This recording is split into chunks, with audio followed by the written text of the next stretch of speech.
राम मंदिर दर्शन घेऊन खूप समाधान आनंद वाटला।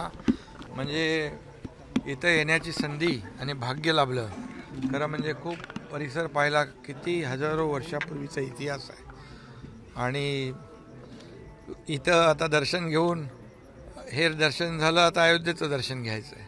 त्यामुळे फार बघितलं इथे सगळं म्हणजे एक व्हायब्रेशन आहे, एक खूप असं जागृत हे देवस्थान या ठिकाणी त्याचा अनुभव येतोय।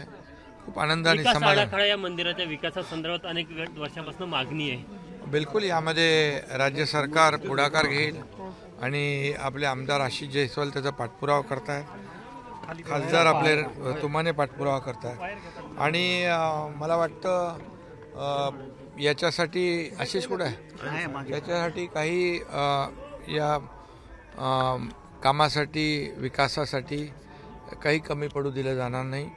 शेवटी प्रभू रामचंद्राच्या आशीर्वादाने सरकार स्थापन झालेलं आहे आणि त्यामुळे नक्की काही कमी पडणार। दोन शिवसंकल्प मेळावा पार पडला रामटेकमध्ये शिवसंकल्प मेळावा पार पडला। 2 दिवसापासून दुष्काळ आहे, शेतकऱ्यांना काय दिलासा हे गारपीट झालं? हे सरकार बळीराजाचं आहे, हे सरकार शेतकऱ्यांचं आहे।